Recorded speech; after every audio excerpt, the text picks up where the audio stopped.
Hello everybody and welcome back to the 16th day of the 25 days of Kitmas. Can we just talk about the fact that this lighting and also this hat makes my hair look super red? But anyways, for today's video, this is going to be talking about the non-makeup items in my makeup kit. Now I am going to be including 2 makeup items in here because I totally forgot to put them in with its own Kitmas video, but realistically they're just my setting sprays, so I didn't really feel the need because it's kind of its own separate category. I have 2 different setting sprays and I do usually use both of them on everybody. And actually, I'm almost running out of this one, so I might have to switch to this one temporarily. The first setting spray that I usually go in with on people is the Urban Decay All Nighter Setting Spray. The Urban Decay All Nighter Setting Spray though is for all skin types. It locks your makeup in, it makes it waterproof, transfer proof, everything proof. I do also go in with an additional setting spray on top of that setting spray. I started adapting the 2 setting spray method after one of my assistants that frequently works with me had been doing that for a while, but then recently I got her hooked onto this next one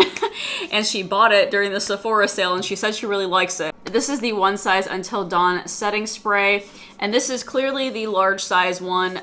It's the full size one that looks like a hairspray. I feel like every single time I spray it, people are like, "You didn't just spray me with hairspray, did you?" And I'm like, "No, I promise it's meant for your face." Now, the reason I usually use this one as the second step is because this is a mattifying setting spray. So for people who maybe sweat easily or get oily, I usually use this, so the combination of the 2 of these is really great. I don't want to talk about my cases necessarily because I am going to be doing a whole entire separate brush bag video and then also a kit video as well, like the bag that holds my kit, in a separate Kitmas video. So I'm just going to be talking about purely the things that are inside of here. So if you have any questions, just wait until that video comes. So the non-makeup items that I carry are kind of random, and this is why it's just going to take me a while to get through everything because there's a ton of like little accessories. So number 1, I carry a mask.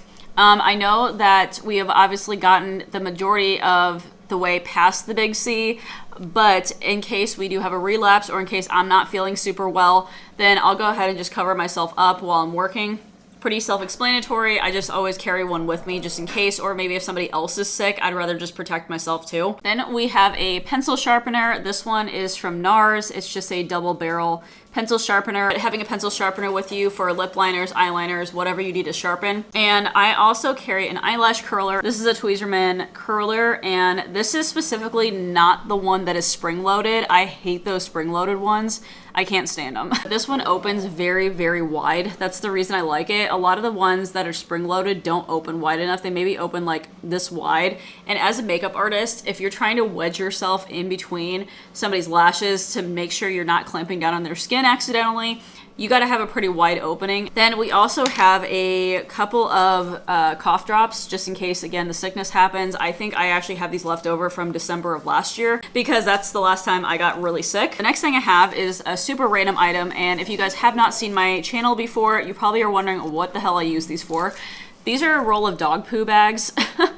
They're ones that I got off of Amazon. This is because of this guy that I carry with me, which is another accessory, is this brush canister. This is from Makeup Forever. This is the Danny's pouch. So what I usually do with it is I'll divide it in half, and there's a little string that holds the 2 together so you can't lose one of the parts and it won't roll on the floor or anything. But I usually set it down on my station, and then the bigger section is what I use for a trash can, because sometimes I don't have trash cans on site. A lot of the times if you're in hotel rooms, for instance, if you're a makeup artist, trash cans are very scarce, and they're also very small most of the time too. And if the whole entire bridal party stayed there last night, you're probably not going to find an empty trash can. So it's just wise to bring your own, whether it's like a grocery bag you want to tie to a chair or your station or something, or if it's like a makeshift trash can. I've also seen makeup artists use those like car pop-up trash cans too. So anyways, yeah, I will take a little dog poo bag, fold it over, and that is my makeshift trash can, so then everything can just go in there. And then I'll just scoop it up, throw this away at the very end of the weddings, and then replace it as needed. This is the mesh bag that I usually put my dirty brushes into. Now, I will tell you guys right now that this is a bag that I got from a brand called Tartan and Twine or something like that. It was sold at Ulta a really long time ago. I think it was 2018, because I think I got it when I started with makeup. I have not been able to find this same bag. However, I will link bags that are very similar to it down below for you guys from Amazon. You can just Google like black mesh bags or something, and then have ones that are very similar. This one is just a little bit more unique because it does have two different pouches in it. It has this front one, and then it also has its main compartment too.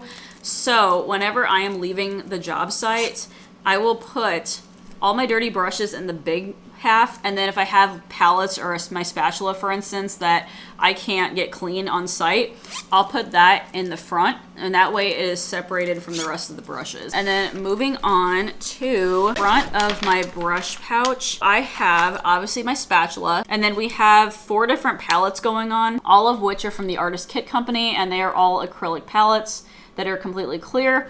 I just like working with clear acrylic palettes because whatever colors that you put on the palette are true to color. The clear ones are also great for foundation matching as well. You can do all of your swatches down on one side, hold it up to your client's face, and then just see which one matches. So if you are a newer artist, that also might be advantageous for you too. But anyways, the 2 palettes that I have from the Artist Kit Company are the ones that I mainly use. And they are just the standard square ones like this. And then I also have 2 of them with wells that I hardly use. I just mainly use these for touch-ups. Like, so say if like a bridesmaid comes back or something, is like, hey, can you touch up my eyeliner? Then I'll just put an eyeliner in like one of these little palettes or something and then clean this off. But yeah, I usually don't use these for like a full face of makeup or anything. And then this guy is actually just the top section of this one. It's the same size. The other tools that I have are scissors. I have just mini cuticle scissors. I have left these so many places because I've given them to bridal party members to cut tags off their dresses. I usually use those though for cutting false lashes. And then this is also for false lashes as well. This is a lash applicator from Tarte.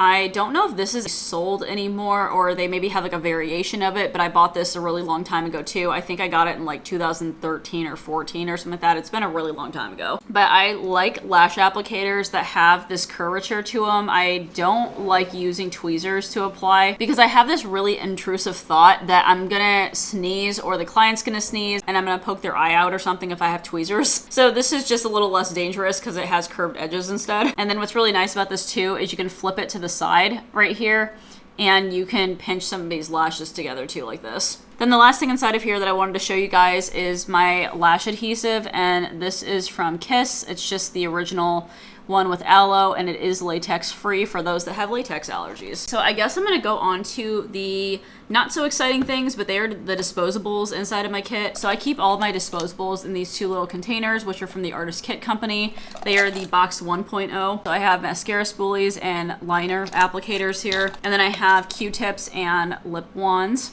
My lip wands are just these like standard little lip wands that you get on Amazon. And then obviously Q-tips. And then the other one has spoolies. Would highly recommend just buying the plastic ones. Would recommend having colored tips, by the way, and not the black ones, because then you can see how much mascara you're putting on the wand. It's actually really helpful. Then I also have these liner applicators. I don't use them for eyeliner though. I use them to reapply lash glue if they have already physically touched that person, because otherwise you're cross-contaminating if you use the original applicator. I also have a little container from Muji. It's a cotton bud organizer. It has 2 different dividers inside of it. This is what I use for the powder puffs. I got a whole bunch of these on Amazon, and these are what I will give to people. Next, we're going on to another one of the cotton bud organizers, and then I labeled this sponges and applicators, and this one has little wedge sponges inside of it, and I only got these temporarily because I was out of my other sponges, but the sponges that I normally get are the Paw Beauty Blender sponges. These things are so great. They're very soft. I will actually cut them in half because realistically, you actually only need like one side of the sponge to apply everything. So 6 turns into 12 and it saves a lot of money. And then the other side holds these little cotton squares. They are from Shiseido. If you guys have never tried Shiseido cotton squares, you are severely missing out because they are the softest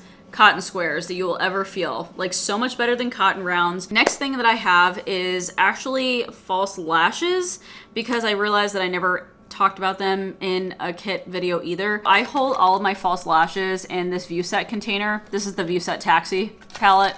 I get them off of Camera Ready Cosmetics. and I cut down all of my lashes and then put them into this container and just stacked them by style. And I only have 2 styles inside this because the styles are very easily customizable. Those 2 styles that I have are my beloved Ardell Naked Lashes. Love these guys so much. They're in the style 420 and 421. I did take a big risk last time and actually order them online. However, I think that Ardell has gotten their shit together a little bit more because the lash styles used to be very, very plasticky and kind of inconsistent sometimes. You almost had to like physically go show up and hand pick them. Otherwise, the quality could be a hit or a miss. Next, we have this lovely mat that I get so many questions about. It is my silicone mat, about yay big. If you guys did see my station setup for my makeup kit, I did show this in that too. It's just very easy to put on your station and easy to clean up with a disinfectant wipe. And my assistant actually, who got me onto the double setting spray method, actually also bought the same mat too, and she utilizes it all the time in her kit, and she's like, oh my God, this is like a game changer. I'm like, I know, girl, I know. So yes, I have definitely hooked up several people in my everyday life to this mat, and they absolutely love working with it. So then, speaking of disinfectant wipes, having a travel pack of disinfectant wipes is a must-have, not only to clean up your silicone mat, but also if you just get a little messy and need to clean something. Clorox disinfectant wipes. I do specifically like the ones that are green and this like more fresh scent. I don't really like lemon that much, but I just really like this scent. Then next, I also carry some oil blotting sheets. These are charcoal ones and they come from Amazon. I not only have these in my kit to blot people physically on site, but I also put them inside of my bridal touch-up kits too. Next, I have some hand sanitizer. Obviously, you want to make sure you are sanitizing your hands in between each and every person. I also carry a pen and a Sharpie with me as well. The Sharpies, you just never quite know if you're ever going to need it or not. I've seriously been at so many weddings before where they've randomly needed a Sharpie for something. Yes, it's just really nice because you kind of want to be the person that's like, oh, hey, I have the thing that you're looking for. And so they almost remember it as like above and beyond service. I've literally done everything for people underneath the sun. I've provided cuticle scissors to cut tags off of dresses. I've bobby pinned people's hair because the hairstylist left and it was falling and I kind of took over that role. And then I've buttoned people into their dress because they forgot their crochet hook and my fingers were the only thing small enough to work to button her in her dress. I've just done like all sorts of things for weddings, so just having extra things is really nice. People also ask for pens all the time too, so I have a pen on hand. And then speaking of having things for emergencies, I also carry around a first aid kit. I have luckily never had to utilize it before. I'm so glad about that too. This one came from Target, I think, originally, if I'm not mistaken. It was either Target or Meijer, but like not everybody has Meijers. Kind of like a Walmart, but like on a higher scale, but not quite as high scale as Target. That's kind of how I would describe it. I usually do carry a tube full of either Advil or migraine medication, and this is not for clients. This is actually for me. You do not want to be giving physical drugs to clients because then if something happens, you will be responsible for their well-being. So I would not recommend giving anything orally to clients. Most debilitating thing on site is getting a migraine when I'm working. So I usually have this with either Advil for my cramps or migraines. And then I do carry some non-woven sponges in here. These came with the kit. Some alcohol pads, and then some Band-Aids. So yes, that is what I have inside of the little first aid kit. I also do have a facial roller. I usually include facial rollers for the luxury package for my bride's application. Then next I have this guy, which is a fan to either dry lash glue or to fan off people at the end of me setting them with the couple of setting sprays that I have. I used to have one of the battery operated fans. It stopped working. And I was like, you know what? I have this fan laying around here, so I might as well just utilize this. And this is actually a fancy one because this is from Patrick Ta's brand. And it's such a pretty like deep peach sort of color. I absolutely love it. I get a lot of compliments on it. Then I also bring breath mints for myself or anybody else that needs some mints. Sometimes people feel bad about like maybe having coffee breath in the morning. I'm like, hey, do you want some mints? And they're like, yeah, sure. Don't ever bring gum, by the way. That is one thing that I will advise you guys about if you're a makeup artist. Don't have gum because you don't want people like smacking and chewing their lips the whole entire time that you're working on them. So I would definitely do mints. These are my favorites, by the way. I love the Icebreaker Winter Green ones. They're so, so good. And I'm constantly restocking those because I will eat them like they're candy. It's terrible. This is my little handheld light. It is battery operated. You can actually use this and stick this on top of a actual camera. Usually what I'll do though is I'll just hold this above my phone and I'll have my phone right here and just kind of shoot it going this way. This thing is so bright, I can't even like shoot it directly at the camera, otherwise you guys will be blinded. Look at how bright this thing is. So you see this wall over here, right? Okay, this is only at 41%. This is at 100%. Look at how bright that gets. That's ridiculous. And then you can also change it to different color temperatures, which is really nice. So you can go more of like a blue tone, or you can turn it down to like a more warm tone, or it can be neutral and be right in the middle. It's a really, really handy thing to have, especially if you want to take really great content on site. So I would highly recommend. I got this off of Amazon. Hey guys, editing Julie here, and my voice sounds so sleepy because it's in the morning. It's like 8 o'clock in the morning. And I totally forgot to mention this little guy. So this is attached by a little key ring on the side of my brush bag, and it holds my square reader. I got this little case on Amazon a couple of days ago, and it's been so handy. So yeah, this is what the square reader looks like. It just plugs into my phone to be able to take credit card payments on site. And it has an opening in the middle and then also like a little tiny pocket on the side. So you could just stick this little thing inside the pocket if you want to, but I just put it in there to make it easily accessible, and then it just hangs on the side of my bag. And then the only other things that are really like non-makeup items that are kind of more accessories for my kit would be my makeup chair and then also my lighting system as well. But I'm probably going to talk about those guys in a different video. I know I'm doing a Kitmas video over lighting systems and like color temperatures and everything, and so that's probably when I'll do the lighting system. In my chair, I'll put a picture up here for you guys. I don't really feel the need to like set the whole thing up, but I've talked about it in multiple different videos before. However, the reason I'm not showing it on camera is because Amazon has discontinued that specific chair that I have. So I'll actually link an Amazon chair down below that's from the same brand, but it's just a different style. And that's probably the most comparable one I can find to it. That is about it for this video. If you guys did like it, go ahead and give me a big thumbs up, as well as also subscribing down below to my channel if you guys have not already. Don't forget to turn on your notifications because you do not want to miss an upload during the 25 days of Kitmas. And as always, I hope you guys are having an absolutely fantastic day, and I will talk to you guys in my next video.